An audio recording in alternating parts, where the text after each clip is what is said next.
Thank you, ma'am. Thank you very much. Thank you, Jen Saab. And we are honored today to have been asked by Time Bank of India कि आप लोगों ने हमें मौका दिया है आपके सारे वाइब्रेंट इंटर्न्स के साथ में इंटरेक्ट करने का, और एक बहुत ही महत्वपूर्ण जो विषय आपने चुना है। आज हम जो है एक इंटरेक्टिव मोड पे ही बात करना चाहेंगे। मेरे साथ में रुचिरा जी हैं जो कि इस पैनल को मॉडरेट करेंगी, तो मैं रुचिरा जी को I just hand it over to her first. Good evening everyone.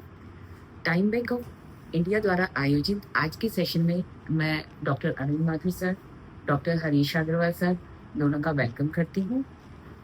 आप दोनों काफ़ी समय से वृद्धजनों के उपचार और देखभाल में लगे हुए हैं और आपके इन अनुभवों का लाभ नेशनल और इंटरनेशनल बहुत सारी एजेंसीज ने अपनी प्लानिंग में भी किया है। इन्हीं अनुभवों का लाभ उठाते हुए मैं आज के सेशन की शुरुआत करती हूँ। स्टूडेंट्स, आपसे मेरी रिक्वेस्ट है कि हम ये सेशन इनफॉर्मल रख रहे हैं, तो इसमें आपकी अपनी क्वेरी सॉल्व करने के लिए कोई क्वेश्चन भी पूछ सकते हैं। ओपन है ये सबके। आज के सेशन की शुरुआत करते हुए सबसे पहले मैं अरविंद सर से जानना चाहूँगी कि हम ये कब जान पाते हैं कि कोई व्यक्ति बुजुर्ग हो रहा है, या क्या उनकी फिजिकल स्टेट में या मेंटल स्टेट में ऐसा कोई बदलाव आता है जिसके कारण हमें लगता है कि उस व्यक्ति की उम्र बढ़ रही है या उनके उम्र दराज होने का हमें कुछ एक्सपीरियंस होता है। ये एक बहुत ही महत्वपूर्ण क्वेश्चन है कि एजिंग कब शुरू होती है। एजिंग तो शुरू होती है कंसेप्शन से, जब हमारा जन्म होता है तब से लगा के हमारी एजिंग तो चलती रहती है, और बॉडी के अंदर जो चेंजेस जो है विद एज हर एक एज पे आते रहते हैं। पर जहाँ हम ओल्ड एज का जहाँ टर्म यूज करते हैं, इसके बहुत डिफरेंट डेफिनेशंस बना रखे हैं। तो जो आप देखिए व्हेन एडमिनिस्ट्रेटिव या जो सोशल लेवल पे होता है, तो वहाँ एक पर्टिकुलर एज नंबर को 60 एंड अबव को ओल्ड एज कहा गया है।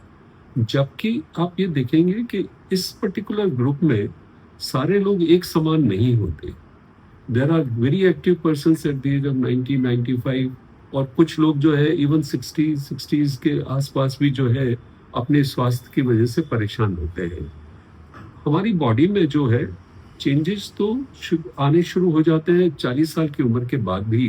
कुछ इस तरह के बॉडी के चेंजेस आते हैं जो कि हमारे सिस्टम्स को, फिजियोलॉजिकल सिस्टम्स को अफेक्ट करते हैं। ये जो ओल्ड एज का जो टर्म है वो हमने एक स्टीरियोटाइप करके और एक, आप ये देखिए, एक लिमिटेशन या एक परेशानी वाली सिचुएशन से इक्वेट कर रखा है, जबकि ओल्ड एज एक it's not always a problem. There are lot of opportunities also, और बहुत सारे इसके पॉजिटिव एस्पेक्ट्स भी हैं। तो ओल्ड एज का जो चेंज है वो समय के साथ जो है बॉडी में फिजियोलॉजिकल चेंजेस होते हैं, जिसका एक सिंपल जो इफेक्ट है वो ये होता है कि हमारा बेसलाइन वर्क लाइफ का वो कहीं चेंज नहीं होता एज के साथ, पर हमारी स्ट्रेस से कॉम्बैट करने की जो क्षमता है वो धीरे धीरे थोड़ी लिमिट होती है। इसको हम होम्योस्टेनोसिस कहते हैं। होम्योस्टेनोसिस यानी हमारी capability to respond to stress वो ग्रेजुअली लिमिट होने लग जाती है। जो कि पहले हमारी रेजिलियंस बहुत ज़्यादा थी, वो रेजिलियंस कम होने लग जाती है, परंतु एट रेस्ट और इन द बेसिक कंडीशंस में कोई प्रॉब्लम किसी भी एज में नहीं होती। इसलिए हम ये कहते हैं कि age is not a disease. Age को, खुद को ओल्ड एज को डिजीज मानना नहीं चाहिए। और ये जो नंबर्स है, ये नंबर डिपेंड करता है कि हम हमारी हेल्थ को कैसे बनाए रखते हैं या किस तरह से हम हेल्दी एजिंग करते हैं। Is not a number. It's not a number. I think हम इस इशू में और भी आगे बात करेंगे। Right, sir. हरीश सर, मैं आपसे ये जानना चाहूंगी कि अभी हम देख रहे हैं कि हमारे देश में बुजुर्गों की संख्या और उम्र बढ़ती जा रही है, या कह सकते हैं India is a ageing country मानना शुरू कर दिया हमने। तो आप क्या सोचते हैं कि अगले सालों में आपका क्या प्रेडिक्शन है डॉक्टर्स का, आप लोगों का, और इसका हमारी सोसाइटी पे क्या इफेक्ट है? हम लोग अपने आसपास देखेंगे तो लगभग हमारे डाटा के हिसाब से 8% पॉपुलेशन अभी हम लोग 60 प्लस से ज़्यादा मानते हैं। And by 2050, we are expecting that 30% population will be aged population. It's a big number. अगर 30% population aged होती है, ऐसे तो अभी India is a young country, उसी वजह से हम प्रोडक्शन में और कई चीज़ों में हम ग्रो कर रहे हैं, लेकिन टाइम आएगा जब 2050 होगा तो ये जो यंग पॉपुलेशन है it will be aged population. इसका सोसाइटी पे जो इम्पैक्ट आपने कहा उसमें अलग अलग लेवल्स पे अलग अलग तरीकों के हैं। कभी जैसे हमारे यहाँ फैमिलीज को हम देखेंगे, न्यूक्लियर फैमिलीज हो रही है, छोटी फैमिलीज हो रही है, बच्चे भी जो है चाइल्ड भी 1 या 2 चाइल्ड नॉर्म हम लोग फॉलो करते हैं। तो केयर गिवर भी जो उनके बच्चे जो करते हैं केयर, फैमिली केयर गिवर्स जिसको हम कहते हैं, वो लोग भी अब हमें कम मिले, और वो बच्चे अपने कैरियर की दौड़ में या अपने कैरियर की ज़रूरतों के हिसाब से अगर काम कर रहे होंगे तो उनकी केयर करने के लिए, बुजुर्गों की केयर करने के लिए हमारे पास मैन पावर अवेलेबल नहीं होती, और जो सिंसियरली कर रहे होंगे तो वहाँ पर केयर गिवर्स जो है वो हमें लोग नहीं मिल पाएंगे, और अगर वो केयर गिविंग करेंगे तो वो एक सैंडविच की तरह करना पड़ेगा। वो सैंडविच जनरेशन होगी, उनके सामने उनके बढ़ते हुए बच्चे, उनका कैरियर, उनके खुद के जॉब्स की डिमांड और पेरेंट्स की केयर। तो ये जो सोशल इम्पैक्ट है, अगर वो कहीं भी एक कंप्रोमाइज करेंगे, या तो एल्डरली की केयर में कंप्रोमाइज करेंगे तो ये हमारे इश्यूज आ जाएंगे, अगर वो अपने जॉब पे करेंगे तो कंट्री इश्यूज भी आ जाएंगे, कंट्री की ग्रोथ रेट में, अगर वो बच्चों की केयर में कंप्रोमाइज करेंगे। ये जो सोशल इम्पैक्ट्स है, इन इम्पैक्ट्स को हम 2050 तक बढ़ते हुए महसूस कर रहे हैं। सर अरविंद सर, आप मुझे ये बताएं कि हम कैसे पहचान सकते हैं कि व्यक्ति की एजिंग हो रही है, ये एक नेचुरल फिनोमेना है, उसके कारण उनमें इनएक्टिविटी आ रही है, या ये कोई डिजीज के कारण उनकी एक्टिविटी कम हो रही है? इसको हम कैसे जान सकते हैं?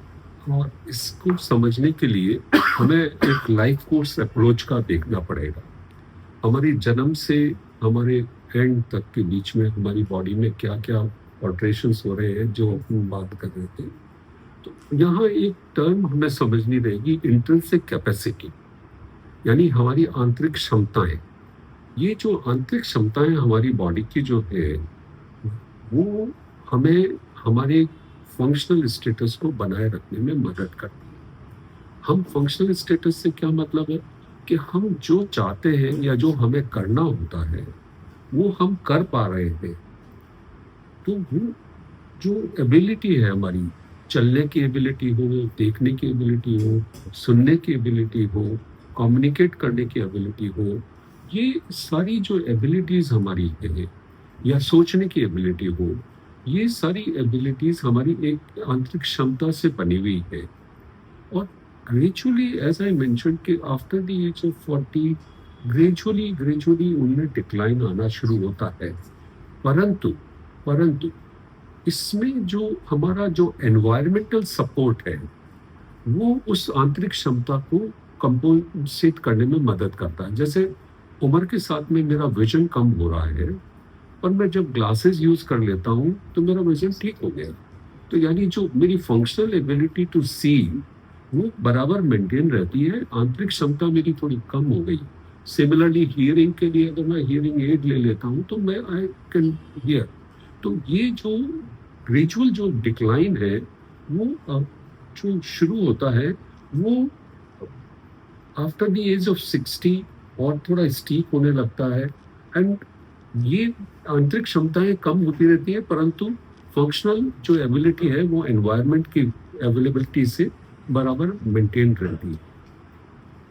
अब वो ये जो रिफ्लेक्शंस है इंट्रिंसिक कैपेसिटी का या फंक्शनल एबिलिटी का, इसका रिफ्लेक्शन हमारी बॉडी के अंदर जो चेंजेस हो रहे हैं उनके साथ में रिलेटेड है। आप ये देखेंगे कि बॉडी के सारे सिस्टम्स में एज के साथ में चेंजेस आते हैं। खास करके अगर आप देखें तो हमारी ब्लड वेसल्स जो है उम्र के साथ थिक होने लग जाती हैं, और उनमें नरोइंग होने शुरू हो जाती है। जब आप देखेंगे कि जो हार्ट की प्रॉब्लम, स्ट्रोक की प्रॉब्लम, ये जो कि ब्लड वेसल से रिलेटेड जो बीमारियां हैं, एथेरोवास्कुलर डिजीजेस, ये ओल्ड एज में ज़्यादा होती है। इसके बारे में एक सिंपल सेइंग है कि you are as old as your arteries are. कि आर्टरीज की जो स्टिफनेस जो बढ़ जाती है, वो उसकी रेजिलियंस चेंज हो जाती है, वो उम्र के साथ होती है।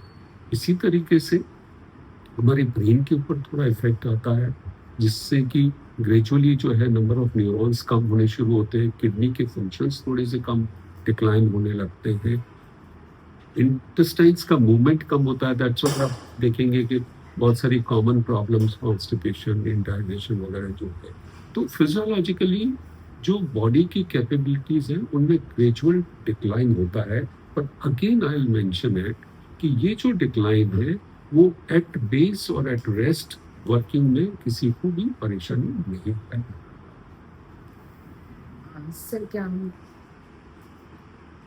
आप लोगों के घर पे अपने बुजुर्ग हैं, दादा दादी, नाना नानी, आप लोगों के एक्सपीरियंसेस क्या हैं? उनको देखते हैं तो क्या लगता है, उनमें कहाँ आपको लगता है कि वो बुजुर्ग हो गए?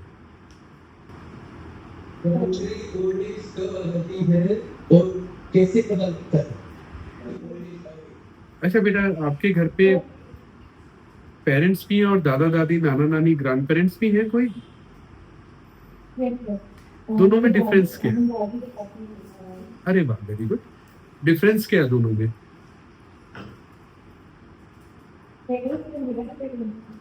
हाँ, आपस में उनकी फिजिकल एक्टिविटीज में, एक्टिविटीज ऑफ डेली लाइफ, रोजमर्रा के काम में।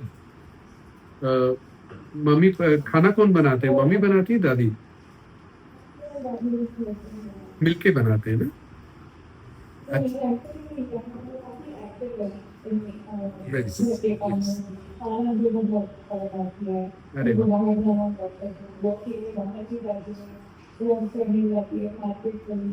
अरे वाह।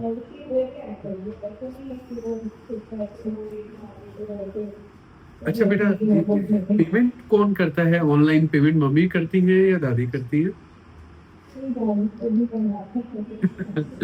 Actually that scenario is this कि कुछ इंस्ट्रूमेंट्स हैं जो, या कुछ मेथोडोलॉजीज हैं जो हम टाइम के साथ में लर्न करते हैं।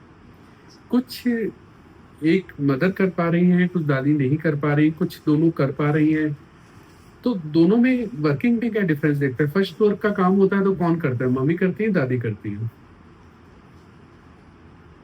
फर्स्ट फ्लोर, सेकंड फ्लोर, छत का काम?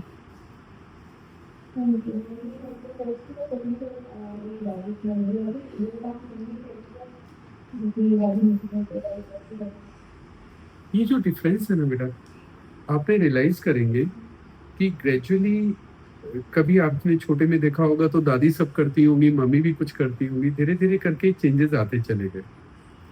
और अब दादी माँ ने जो हाई इंटेंस वर्क था, इंटेंसिव कैपेसिटी से ऊपर का काम था, वो उन्होंने धीरे धीरे करके कम कर दिया, जरूरत भी नहीं थी उनको, या शायद ना भी कर पाते हो। तो ओल्ड एज आने का कोई अलग से एक स्विच ऑफ नहीं है। हमें सडनली नहीं पता चलेगा, ग्रेजुअली हमें पता चलेगा कि धीरे धीरे हमारी एक्टिविटीज में चेंजेस आने लगे, ओवर द टाइम आएंगे ना। तो वहाँ आप है ना रियलाइज करेंगे, नहीं ये जनरेशन्स में गैप आना शुरू हुआ है। उसमें हम मेडिकली दो तरह से बात करते हैं। एक तो ADL, activities of daily life, जो बुजुर्गों के लिए बहुत कम लिमिटेड है, जिसमें वो टॉयलेटिंग करना, उनका क्लॉथिंग चेंज करना, खाना खाना, और एक थोड़ी और एज हो जाती है तो उनको इसमें भी दिक्कत आने लगती है। और एक होती है आईएडीएल, जो छोटे छोटे इंस्ट्रूमेंट्स हैं, जैसे कुकिंग करना, माइक्रोवेव यूज करना, जो रोजमर्रा के, वॉशिंग मशीन यूज करना, ये जो रोजमर्रा के इंस्ट्रूमेंट्स हैं वो शायद उतना फ्रीली नहीं कर पाएंगे। तो ये जो डिफरेंस हम नोटिस करते हैं, आईएडीएल कम होते होते एडीएल, और एडीएल भी फिर उसके बाद में एक लास्ट का कुछ समय आ सकता है कि वो एडीएल भी पूरा प्रॉपर ढंग से ना कर पाए, उसके लिए भी उनकी डिपेंडेंसी हो जाए। इसलिए हम कई बार कहते भी है, एजिंग होने में कोई प्रॉब्लम नहीं है, डिपेंडेंट एजिंग होने में प्रॉब्लम। आपने कहीं पर आपने नोटिस किया है कि जहाँ पर आपकी फ्रेंड्स में या होगा कि जहाँ दादी नानी टॉयलेटिंग के लिए या खाना खाने के लिए डिपेंडेंट है? कई पेट बहुत मिलते हेल्प करने की हेल्प नहीं करती है। हाँ, तो देखा है ना, तो ये जो हमारा जो कंसर्न है, हमारी जो एफर्ट्स हैं, हम लोगों की कोशिश इसी तरफ फोकस करने की है, क्योंकि वो लोग जो डिपेंडेंट हो गए हैं इन अपनी ADL activities of daily life में, उनको रेगुलर केयर की जरूरत पड़ती है। तो जिनके आपने देखा होगा उनके केयर गिवर कौन था? उनके बहू, बेटा, बेटी, उनके पास, यस, उनके पास ऑप्शन। चलो कोई और, माही के अलावा कोई और बच्चा भी अपना शेयर करे पर्सनल एक्सपीरियंस जहां पर वो केयर गिविंग में इन्वॉल्व हो। So that's a good observation. और ये आप दोनों ने जो बताया अपने ऑब्जर्वेशन से कि फॉरगेटफुलनेस हो गया या अपनी जो थोड़े मोबिलिटी में जो प्रॉब्लम्स आने लगी या तो ये सब चीज़ें जो है ना gradually they occur with the age also. और बट जैसे माही वाज टेलिंग कि उनकी ग्रैंड माँ जो है वो काफ़ी एक्टिव है, तो that is what we expect every old person to be active and healthy throughout their life. मतलब ओल्ड एज का मीनिंग ये नहीं रहता कि आप सडनली डल हो गए या विड्रॉ कर लिए, आप कुछ नहीं कर पाएंगे, ऐसी बात नहीं है। So ageing has to be healthy ageing, Ruchira ji over to you. Actually में मैं इस बात पे ये कहना चाहूंगी कि एक्चुअली में ageing is not a problem, our problem is the dependent ageing. जो इसका मतलब ये है कि जैसे एजिंग सर ने बताया कि माही की ग्रैंड मदर है, वो बहुत एक्टिव है, तो वो डिपेंडेंट नहीं है, तो उनकी एजिंग हमारे लिए प्रॉब्लम नहीं है। लेकिन जैसे शानू बता रही है कि उन्होंने भी देखा है, एक्सपीरियंस किया कि एजिंग हो रही है, उनके पेरेंट्स, ग्रैंड पेरेंट्स में फॉरगेटफुलनेस बढ़ रही है, उनकी ईटिंग कैपेसिटी कम हो रही है, तो अभी वो डिपेंडेंट नहीं है, तो इट्स ओके। लेकिन जैसे माही ने बताया, उन्होंने कुछ लोगों को देखा है जो कि डिपेंडेंट है, तो जो डिपेंडेंट एजिंग है वो हमारे लिए दिक्कत है। तो हम चाहेंगे कि हम उनकी एजिंग को डिपेंडेंट नहीं होने दें, वो एक हेल्दी एजिंग में जाए। इसके साथ ही मैं सर हरीश सर आपसे ये पूछना चाहूंगी कि हम कैसे ये जानेंगे कि किसी व्यक्ति को मेडिकल कंसल्टेशन की आवश्यकता है। कभी भी किसी व्यक्ति की एक जो नॉर्मल दिनचर्या है, जो लोग उसके पास में ऑब्जर्व करते हैं, उसमें सडन डिटोरिएशन हो, अगर लगे कि वो पहले ये काम कर रहे थे, अभी इन्होंने करना बंद कर दिया, या पहले आराम से हमारी बात समझ रहे थे, आजकल ध्यान नहीं देते, सुनते नहीं है, या ढंग से रिस्पॉन्स नहीं करते, हो सकता है उनकी हियरिंग प्रॉब्लम शुरू हो गई हो, वो कॉम्प्रिहेंड नहीं कर पा रहे हो, या उनके सर पे कोई छोटा सा भी ट्रिवियल कोई एक्सीडेंट, कोई आपको लगे छोटी सी चीज थी, बेड का किनारा था, गद्दे पे सर टकराया, लेकिन वो हमारे लिए मेडिकली बहुत इंपॉर्टेंट हो सकता है। वहाँ कोई अंदर खून का लीकेज हो सकता है जो कि अंदर प्रेशर दे रहा हो। कभी आपको लगे कि कोई हमारे बुजुर्ग हैं, वो पहले तो कभी नहीं हुआ, बट अभी उन्होंने बेड वेट कर दिया, बेड में थोड़ा यूरिनेशन या कोई डेफिकेशन में उनका ध्यान रहा, लीक हो गया, उनको ध्यान नहीं रहा, अगर ऐसा होता है तो ये सब हमारे रेड फ्लैग साइंस है, जिसको हमें टोटल मेडिकल पर्सन से इवेल्युएट कराना चाहिए। बिहेवियर एबनॉर्मलिटी, जो पर्सन हमेशा से बहुत कोहेरेंट, बहुत पोलाइट रहे, कभी अग्रेसिव होना शुरू हो, कभी एकदम से फॉरगेटफुलनेस के इश्यूज आ जाए, ये हमारे लिए इम्पॉर्टेंट पॉइंट्स हैं उस पेशेंट का मेडिकल चेकअप के। तो सर अगर हम उनका उस समय प्रॉपर ट्रीटमेंट करवा देते हैं तो शायद हम इससे बच सकते हैं। There are two things which is reversible and irreversible. Ageing खुद में इरिवर्सिबल फिनोमिनन है, बट जो मेडिकल इलनेसेस है वो रिवर्सिबल है। अच्छा, एक और अच्छी इंटरेस्टिंग सी डिफरेंट सी बात है, इन्फेक्शन एडल्ट के अंदर अलग तरीके से बिहेव करता है, वहाँ बुखार भी आएगा, सुस्ती भी आएगी, कोई ऑर्गन में खांसी, जुकाम, यूरिन में बर्निंग कुछ ही फॉर्म में होगा, बट जैसे जैसे एज होंगे हमारे बिहेवियर में सुस्ती आ सकती है, व्यवहार हमारा अलग तरीके से हो सकता है। आपको डायरेक्ट इन्फेक्शन का इवन बुखार भी नहीं आएगा और सीधा पता चलेगा पेशेंट बेहोश हो गया, और ऐसा हमारे यहाँ रोज हो जाता है। इलेक्ट्रोलाइट इम्बैलेंस, सेप्टिसीमिया के पेशेंट बिना जानकारी के कि ये प्रॉब्लम चल रही थी 5-6 दिन से, घर वालों को भी नहीं पता पड़ता।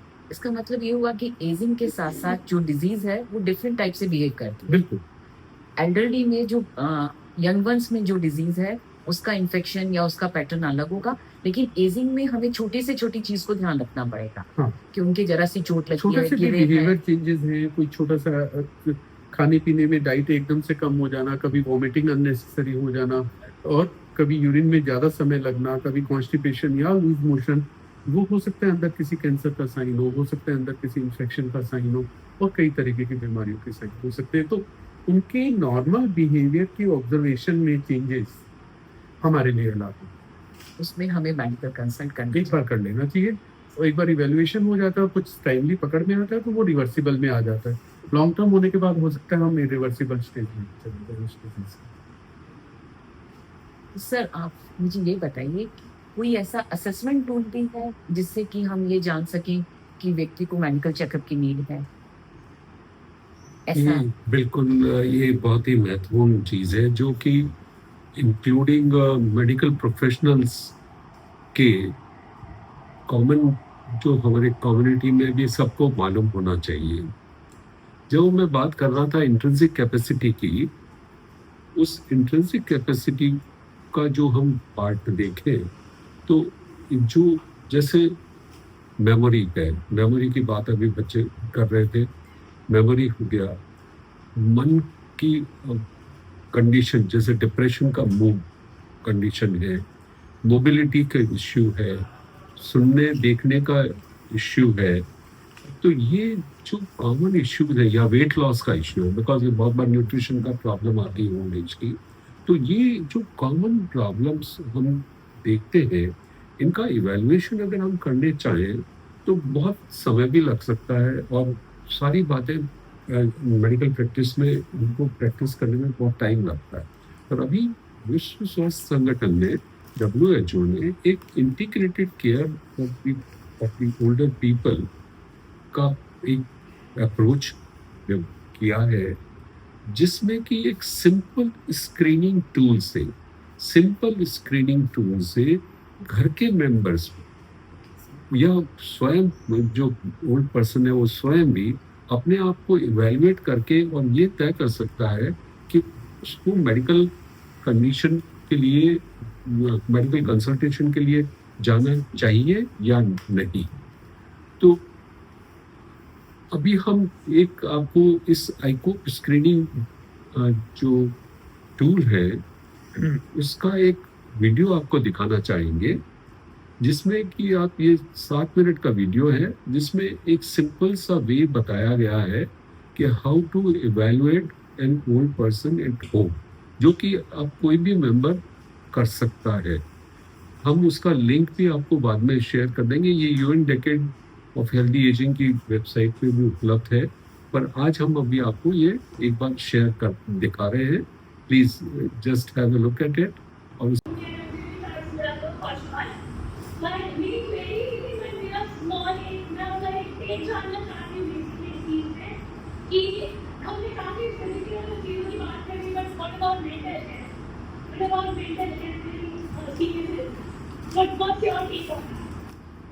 आई थिंक ये बहुत ही इम्पोर्टेंट और रिलेवेंट पॉइंट आपने रेज किया। ये आपने देखा कि जब शानू बात कर रही थी तो शी मेंशन अबाउट फॉरगेटफुलनेस, ठीक है ना। तो कॉग्निटिव डिक्लाइन जो है ना वो एक इम्पॉर्टेंट पार्ट है, और आप जब ये आईकोप स्क्रीनिंग भी जब करते हैं तो उसमें सबसे एक इम्पॉर्टेंट टेस्ट जो है ना वो मेमोरी का टेस्ट है। सेकंड जो मेंटल हेल्थ में इम्पॉर्टेंट पार्ट जो ओल्ड एज में आता है वो डिप्रेशन का आता है। डिप्रेशन में you feel bad, you do not feel like working, और which is quite common because अभी जब डॉक्टर साहब और बताएंगे आपको कि प्रिवेंशन ऑफ प्रॉब्लम्स और हेल्थ की प्रमोशन के लिए क्या करना चाहिए, तो उसमें एक सबसे इम्पॉर्टेंट एस्पेक्ट जो है मेंटल हेल्थ के डिप्रेशन को एड्रेस करने का रहता है। एक इम्पॉर्टेंट चीज़ जो यहाँ पे ये है कि जो ओल्ड एज का जो डिप्रेशन है ना वो कॉमनली अनरिकॉग्नाइज्ड रहता है, until unless you look for it, or consider it for treatment, तब तक ये अनरिकॉग्नाइज्ड रहता है, और पेशेंट या जो पर्सन है वो अननेसेसरली इससे सफर करता रहता है। So mental health remains an important part of the old age management, and physical जो मेंटल जो सब शुरू में भी बात हुई थी, ये इम्पोर्टेंट एस्पेक्ट है। बजाज साहब, आप प्लीज, आपका ये ऑब्जर्वेशन इम्पोर्टेंट है, बिकॉज हमारे यहाँ पे क्या हो रहा है, एक टर्म है एजिज्म। एजिज्म में हम एज के बेस पे लोगों से बिहेव करते हैं। तो हमारे यहाँ सोसाइटी में पहले ये रखा हुआ था कि ओल्ड एज हो गई मीन्स इनसे अब कुछ मत कराओ, इनको बैठाए रखो, और but that was counterproductive, because वो उससे उनकी हेल्थ डिटोरेट होती थी and they used to end up in various problems. ठीक है ना? तो ये इंड्यूस्ड डिपेंडेंसी का पार्ट है, यानी हम बैठे बैठे किसी को डिपेंडेंट बना रहे हैं। तो ये इंड्यूस्ड डिपेंडेंसी जो है वो बिल्कुल अवॉइड करनी चाहिए। आप देखिए, घर में बैठे हैं और कोई पानी लेने अगर ओल्ड पर्सन उठ के चला जाए, तो और पास में कोई यंगस्टर बैठा है तो उसको स्कोल्ड किया जाएगा, अगर तू बेटा पानी लेके नहीं आया। Thank you very much, thank you. हाँ, ये आपका बहुत ही इम्पोर्टेंट पर्टिनेंट ऑब्जर्वेशन है सर, कि हम विद द एज हम हमारी खुद की लिमिटेशंस को रियलाइज नहीं करके कभी कभी हैजार्डस एक्टिविटी में इन्वॉल्व हो जाते हैं। तो ये जो फिजिकल एक्टिविटी के बारे में जब बात की जाएगी, तो ये बिल्कुल ये इम्पॉर्टेंट चीज़ है कि with the age we should realise कि हमारी जो इंटरनल कैपेसिटीज है वो थोड़ी कम हो गई है। तो we have to remain in that range itself. तो ये पार्ट ये है कि एक्टिव रहना जरूरी है, बट अपने आप को ये एक यंगेस्ट जो अपनी प्रीवियस हमारी इमेज जो चल रही थी हमारे खुद की कैपेबिलिटी की, उसी को कैरी फॉरवर्ड करना सही नहीं है। तो individual should definitely, particularly physical activity के लिए मैं कहूँगा, before embarking on any physical activity, अपना खुद का जो लिमिट्स है वो अपने या तो खुद जज करें या मेडिकली भी जज करवा लेना चाहिए कि भाई मैं किस रेंज तक की एक्टिविटी कर सकता हूँ। तो ये बहुत इंपॉर्टेंट साइकोलॉजिकल इश्यू है सर, कि हम ये मानने को तैयार नहीं होते कि मैं अब ये नहीं कर सकता। जब वो वाली इश्यू आता है कि मैंने पहले बहुत किए हैं, तो वो that physical changes have to be recognised, they have to be recognised. इसमें दो चीजें ऐड करना चाहूंगा सर। एक तो शानू वाली बात में डिप्रेशन को तो सर ने डिटेल में बताया, एक एंजाइटी और एल्डरली में बहुत कॉमन इशू है, because they are anxious about their unsettled offsprings, या उनके भी बच्चों के अनसेटलमेंट में, और खुद की लाइफ की हेल्थ के मामले में हो सकता है फाइनेंशियल भी रीजन हो सकता है कोई मकान प्रॉपर्टी कोई डिस्प्यूट में हो या नहीं बिक रही हो या बिक गई हो। तो वो एक एंजाइटी के जो मैटर्स हैं वो डायरेक्टली हो भी सकते हैं और नहीं बैठे बैठे भी मन में भी हो सकते हैं। वो एक इम्पॉर्टेंट इशू शानू एंजाइटी का भी रहता है, जिसको भी टाइमली काउंसलिंग से या कभी कभी फार्मास्यूटिकल हेल्प की जरूरत से भी कंप्लीट किया जा सकता है। सेकेंडली, जब तक दोनों स्पाउस हैं, जब तक उनकी लाइफ एक अलग तरीके से चलती है, कभी एक आगे पीछे हो ही जाता है, कभी एक स्पाउस पहले जाएगा एक स्पाउस बाद में जाएगा, उस समय readjustment in the new environment may not be possible. वहाँ पर साइकोलॉजिकल इश्यूज आते हैं। आपके वाले में सर, जैसे हम जॉब शुरू करते हैं बहुत छोटे लेवल पे हम हर तरह की ड्यूटीज करते चले जाते हैं, 24 घंटे की, 12 घंटे की, मेडिकल में भी और बैंकिंग में भी, टेलर पे कैश काउंटिंग से लेके। ग्रेजुअली जब सीनियर होते हैं तो हम कभी उस टेलर पे जाते नहीं है, उस पे कैश काउंटिंग पे नहीं जाते, हम फिर पेपर पे और ऑफिशिएटिंग पे आ जाते हैं। हम अपनी ग्रेजुएशन और इंक्रीजिंग एज के साथ में हम अपनी सीनियर सिटीजन की पोजीशन में कई बार हम अपनी नई पोजीशन जो कि उससे हायर है करने के बजाय हम लोअर पोजीशन के लिए कह देते हैं कि हमें ऐसा कर लेना चाहिए। तो फिजिकली तो हमें अपने आप को समझना पड़ेगा, मेंटली भी समझना पड़ेगा। फैमिली में महिलाओं को जो सास बहू इश्यूज होते हैं वहाँ भी उनको नई जनरेशन को अपॉर्चुनिटी देनी पड़ेगी और उसके साथ एडजस्ट करके रीएडजस्ट करके ही चलना रहेगा। वही लॉन्ग टर्म में उनकी हेल्थ के लिए भी बेहतर। सर, हमने एजिंग पे काफी बात की है, तो अब ये एजिंग हेल्दी हो हमारी, इसके लिए हमें किस उम्र में खान पान पे, अपने आहार विहार पे या मेडिकल हेल्प के लिए किस उस पे इसके बारे में हमें सोचना चाहिए? जैसा अरविंद सर ने भी बताया था, 40 के बाद में एजिंग प्रोसेस शुरू हो गया। अच्छी हैबिट्स टाइम से डल जाएं तो लंबे समय तक हैबिट्स में बन जाती है, कन्वर्ट हो जाती है। तो फिजिकल एक्टिविटी एज के हिसाब से चेंज करते हुए, लेकिन किसी ना किसी फॉर्म में, चाहे वो वॉकिंग हो, स्विमिंग हो, साइकिलिंग हो, जो सेफर जोन में हो सकती है, इसको हमें मेंटेन करना चाहिए। खाली एक्सरसाइज ही नहीं, स्लीप भी उतनी जरूरी है मेंटल हेल्थ के लिए, फिजिकल रिलैक्सेशन के लिए। पहले हो सकता है 6 घंटे 5 घंटे से चलता हो, लेकिन अब हमें ग्रेजुअली 7 से 8 घंटे की स्लीप को हमें कवर करना जरूरी रहता है। न्यूट्रिशन बहुत इंपॉर्टेंट पार्ट है। अगर हमने न्यूट्रिशन के सारे कंपोनेंट्स, जिसके अंदर calories, proteins, carbohydrate, little bit of fat, vitamin, minerals का अगर हमने कंपोजिशन प्रॉपर नहीं रखा, वाटर, तो हम कई डिजीजेस हमें फेस करनी पड़ सकती है। एप्रोप्रिएट न्यूट्रिशन, ओवर भी नहीं अंडर भी नहीं, का एक मैनेजमेंट जो हर व्यक्ति के लिए उसकी बीमारियों के हिसाब से अलग होगा। कभी हमारे फिर भी नॉर्मल बीमारियों में कभी खांसी, जुकाम, बुखार या कोई छोटी बीमारी भी होती है तो तुरंत हमें इलाज लेके उसको सॉल्यूशन ले लेना चाहिए। उसके बढ़ने के बाद में ट्रीटमेंट में डिफिकल्टीज आती है। कोई यंग एज की हैबिट्स हैं जैसे स्मोकिंग है या अल्कोहल है, अब टाइम आ जाता है कि हमें उससे रिफ्रेन या उससे अवॉइड करना चाहिए, क्योंकि अब जो डैमेजेस हैं वो लॉन्ग टर्म होने वाले हैं। जो होने थे वो तो हो चुके थे, तो उसको छोड़ देना चाहिए। कुछ कॉमन कैंसर जो एज के कॉमन होते हैं एज के साथ में, उनकी स्क्रीनिंग, जैसे महिलाओं में ओवरी का कैंसर या सर्विक्स का कैंसर या ब्रेस्ट कैंसर की कुछ हमारे मोडेलिटीज अपने कंसर्न उनसे बात की जा सकती है। इसके अलावा पुरुषों में लंग के कैंसर हैं, प्रोस्टेट के कैंसर हैं, जो डिटेक्ट भी होते हैं, कुछ उसके टेस्ट, ब्लड टेस्ट भी होते हैं, उनको टाइम टू टाइम देख लेना चाहिए। टाइमली पकड़ में आ जाते हैं तो उनका पूरा ट्रीटमेंट संभव है। वैक्सीनेशन आजकल हम लोग रिकमेंड करने लगे, एडल्ट वैक्सीनेशन, जो कि ओल्ड एज में लंग्स की काफ़ी प्रॉब्लम्स को बचाने में भी काम आते हैं। आजकल कैंसर के भी कुछ वैक्सीनेशन आने लगे हैं और इस पर रेगुलर डेवलपमेंट्स हो रहे हैं। सोशली एक्टिव रहना चाहिए ताकि मेंटल हेल्थ भी मेंटेन रहे। एजिंग के साथ में अपने आप को बिल्कुल आइसोलेट कर लेना भी ठीक नहीं है। तो इस तरह से हम 40 के बाद में करते रहे, 60 के बाद में तो मैंडेटरी है, और करते करते 75 तक हम रियलाइज नहीं करते। अक्सर हम उसको यंग ओल्ड बोलते हैं, तो 75 तक जो लोग होते हैं वो यंग ओल्ड में होते हैं, उनको ज़्यादा समस्याएं नहीं होती। समस्याओं को दौर आना शुरू होता है 75 के बाद, 85 के बाद बहुत ज़्यादा होता है। आप आसपास देखेंगे जो डेफिनेशन में तो सीनियर सिटीजन की आ रहे होंगे, बट वो 75 तक इंडिपेंडेंट रहते हैं। Again the same, dependent ageing is the problem, independent ageing में प्रॉब्लम्स नहीं। थैंक यू सर, आपने एजिंग और हेल्दी एजिंग के बारे में हमें काफ़ी हमारे कॉन्सेप्ट क्लियर किए।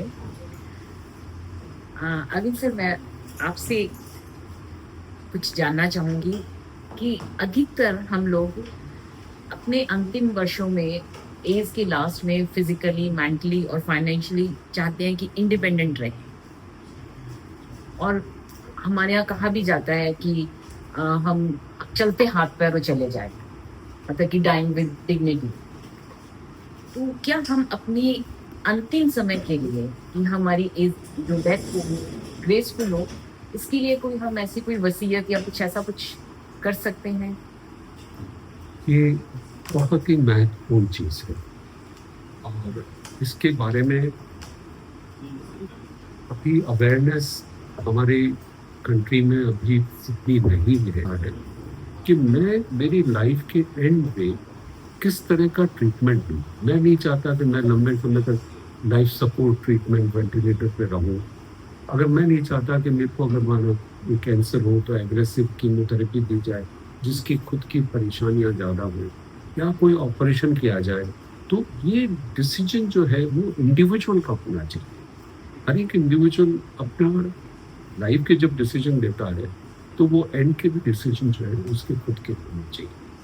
तो ये जो प्रोसेस है, मैं अब आपको इसको दोनों तरफ से बताऊंगा। एज ए ट्रीटिंग डॉक्टर, जब मेरे पास में ऐसा डायलेमा आता है कि कोई पर्सन है जिसको लाइफ सपोर्ट पे रख रहे हैं with knowing the futility of the end result. Futility हमें पता नहीं है कि एंड रिजल्ट क्या होगा, ये नहीं पता है।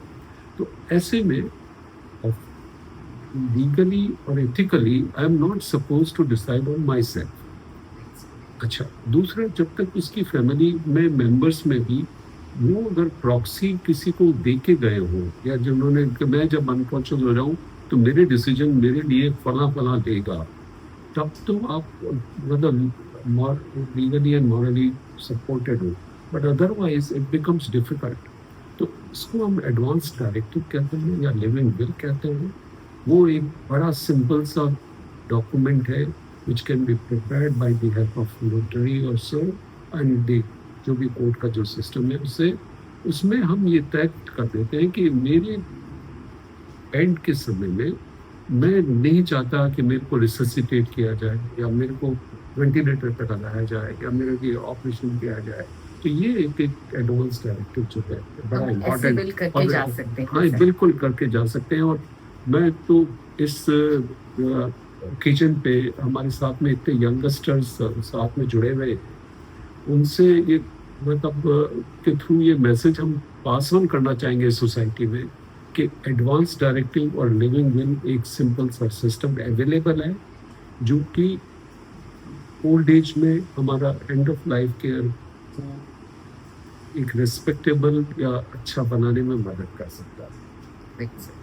सर सर अब मुझे लगता है इस विषय पे कुछ सब लोग बात करना चाहेंगे। Can we hear from our youngsters or participants, उनकी ओपिनियन And जानना mentors चाहिए, also. and the mentors also, because ये एक बड़ा इश्यू, कॉमन इम्पॉर्टेंट इश्यू है, सोशल इश्यू है, जो कि अवेयरनेस पे बेस्ड है। मतलब जब तक एजुकेटेड सोसाइटी नहीं होगी तब तक ये थोड़ा सा डिफिकल्ट है इसको इम्प्लीमेंट करना भी। फॉर्म फिजिकल, मेंटल और सोशल, फाइनेंशियल, कोई भी फॉर्म का जो है माल ट्रीटमेंट और या neglect is also Elder abuse. जैसे आप किसी का ट्रीटमेंट होना चाहिए, बट अगर कोई जो रिस्पॉन्सिबल पर्सन है वो नहीं करते हैं तो वो भी नेग्लेक्ट। तो Elder abuse is an important issue जो कि सोसाइटी में हिडन है, जिसके बारे में बात नहीं करते। हमारे यहाँ पे जब हम स्टडी करते हैं तो सरफेस पे तो जो है पहले बहुत नेग्लिजिबल परसेंटेज आता है, but later on we realise कि there are lot many cases of elder abuse जो कि रिफ्लेक्ट करते हैं उनकी हेल्थ पे। They reflect on their nutrition. Basically आप देखेंगे उनका न्यूट्रिशन पे, ओल्ड पर्सन की हेल्थ पे, उसकी फिजिकल हेल्थ और मेंटल हेल्थ, इन सब पे उसका इफेक्ट आता है। और आई थिंक पर्सन्स की केयर करने के लिए, तो ये जो फैमिली केयर गिवर्स हैं वो suddenly because of the any reason, जैसे आज घर में किसी को स्ट्रोक हो जाए तो वो हॉस्पिटल में तो कुछ दिनों तक रहेंगे, बाद में तो घर ही आके रहेंगे, और घर में उनकी देखरेख फैमिली मेम्बर्स को ही करनी है। और वो लोग पे ये रिस्पॉन्सिबिलिटी सडनली आ जाती है बिना इंफॉर्मेशन, बिना स्किल डेवलपमेंट और बिना सपोर्ट के। तो ये एक बहुत महत्वपूर्ण चीज़ है जहाँ पे कि फैमिली केयर गिवर्स को सपोर्ट की आवश्यकता है। आप ये देखिए कि जो काम टाइम बैंक ऑफ इंडिया कर रही है, ये एक महत्वपूर्ण काम कर रही है, क्योंकि ये एक ऐसा अपॉर्चुनिटी क्रिएट कर रही है, और particularly with the young interns जो कि हमारे साथ में इतने वॉलंटियर्स, जो मोटिवेटेड वॉलंटियर्स जो हमारे साथ में आज, जिनको कि ये सेंसिटाइजेशन हो रहा है कि they would be future care givers for someone who is in need. ठीक है ना? तो ये एक इम्पॉर्टेंट इश्यू है कि हमें केयर गिवर्स को सपोर्ट की सिस्टम क्रिएट करना चाहिए। मैं बिसाइड्स जो टाइम बैंक ऑफ इंडिया, एक आपको हमारे यहाँ के एक इनिशिएटिव के बारे में बताना चाहूँगा कि केयर गिवर्स आशा सोसाइटी जो है 2019 से फैमिली केयर गिवर्स को सब इंफॉर्मेशन पास करने की या स्किल डेवलपमेंट की कोशिश कर रही है।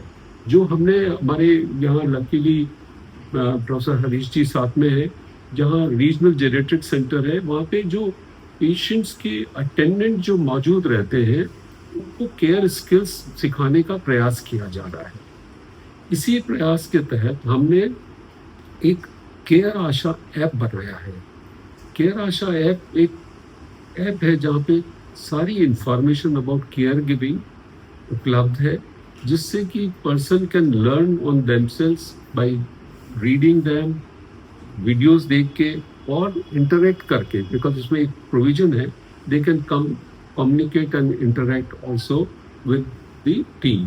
तो ये एक इम्पॉर्टेंट चीज़ है जो कि केयर गिवर्स को सपोर्ट करने का प्रयास किया जा रहा है। यहाँ पे हम एक चीज़ और बताना चाहेंगे कि जो केयर गिवर है, Recording in progress. जो केयर गिवर है वो एक पर्सन जो है वो हिडन पेशेंट है। मेरे यहाँ जब हॉस्पिटल में कोई भी ओल्ड पर्सन आता है तो आई नो कि उसके साथ में जो उसका केयर करने वाला है वो हिडन पेशेंट है, जो कॉमनली ये बातें करता है कि साहब मैं भी डॉक्टर साहब बीपी और शुगर तो है पर उसका बाद में इलाज देखेंगे, या मेरे को कमर में दर्द है, या मैं नींद नहीं ले पा रही हूँ, या मेरा खाना मिस हो रहा है, या सोशलाइजेशन मिस हो रहा है। तो वो उस बारे में वो मतलब गिल्टी फील करते हैं बताने में। उनको लगता है कि मैं लोग क्या समझेंगे कि मैं ये बता रहा हूँ, जबकि this is one important thing कि जो केयर गिवर है वो एक हिडन पेशेंट है और उसके हेल्थ का ध्यान रखना निहायत जरूरी है। आप ये देखिए कि एयरलाइंस में भी जब वो कहता है कि ऑक्सीजन का मास्क गिरेगा तो पहले आप खुद का लगाइए, बाद में दूसरे की मदद करिए। इसी तरीके से फैमिली केयर गिवर खुद को अपना खुद के स्वास्थ्य का ध्यान रखेगा तभी वो किसी की केयर कर पाएगा। तो हम ये ऑलवेज हम चाहते हैं कि केयर गिवर्स की हेल्थ के बारे में भी हमें ध्यान रखना चाहिए। They should get their regular checkup, they should get some respite at times, थोड़ा बीच बीच में छुट्टी मिले, बिकॉज अदरवाइज ये 24/7 365 डेज इन ईयर ड्यूटी है। तो वो पार्ट जो है ना रेस्पाइट का या सपोर्ट का, वो एक इम्पॉर्टेंट है जहाँ पे लोगों को फाइनेंशियल सपोर्ट्स की भी आवश्यकता रहेगी। और हम तो इस फोरम से एडवोकेसी का भी करना चाहते हैं कि let us try and work on this, कि फैमिली केयर गिवर्स के बारे में सपोर्ट का सिस्टम, कहीं पब्लिक सपोर्ट सिस्टम भी स्टार्ट हो। सर मैं हरीश सर से जानना चाहूँगी कि आप केयर गिवर्स पे और एल्डरली पॉपुलेशन के साथ उनके रिलेशन के ऊपर आप कुछ कहना चाहेंगे सर? पेशेंट की केयर पे सबसे ज़्यादा डिपेंडेंसी, अगर केयर गिवर नहीं ठीक होगा तो नहीं हो पाएगी पेशेंट की केयर। एज ए डॉक्टर कह लें, एज ए फैमिली मेम्बर कह लें, हमारा अल्टीमेट एम है पेशेंट का ठीक, और उस पेशेंट के ठीक होने में दवाइयों का एडवाइस हम कर सकते हैं, बेस्ट टू बेस्ट मेडिसिन देने के बाद भी वो अल्टीमेटली द फाइनल अथॉरिटी या फाइनल पॉइंट ऑफ एंड जो है वो केयर गिवर है। अगर केयर गिवर प्रॉपर ढंग से नहीं कर पाएगा उस काम को तो हमारे पेशेंट की रिकवरी नहीं होगी। ऐसा कुछ सोचते हुए जब हमने मेडिकल कॉलेज के अंदर हमारे डिस्चार्ज वाले पेशेंट्स को हम लोगों ने ट्रेनिंग कर ली। ट्रेनिंग किन चीज़ों की? खुद के नेल कटिंग जितना आसान है दूसरे के नेल कटिंग बहुत मुश्किल है। तो अपने पेशेंट की, अपने फादर की, अपने जो भी रिलेटिव है उनका हेयर वॉश करना, एक लेटे हुए पैरालाइज्ड पेशेंट का हेयर वॉश करना, उसके नीचे से चद्दर बदलना, उसको ब्रश कराना, उसके छोटे से कैथेटर लगा हुआ है या राइस ट्यूब लगी हुई है उसमें फीड करवाना। इंसुलिन कहना बहुत आसान है, लिखना बहुत आसान है। इंसुलिन का इंजेक्शन ठीक से दे पाना, उसकी शुगर का मेजरमेंट कर पाना, ये छोटी छोटी जो रोजमर्रा की काम है जिसके लिए वो डिपेंडेंट होते थे नर्सिंग स्टाफ पे, वो पेमेंट भी देना पड़ता था, टाइम भी, रिक्वेस्ट भी करनी पड़ती थी।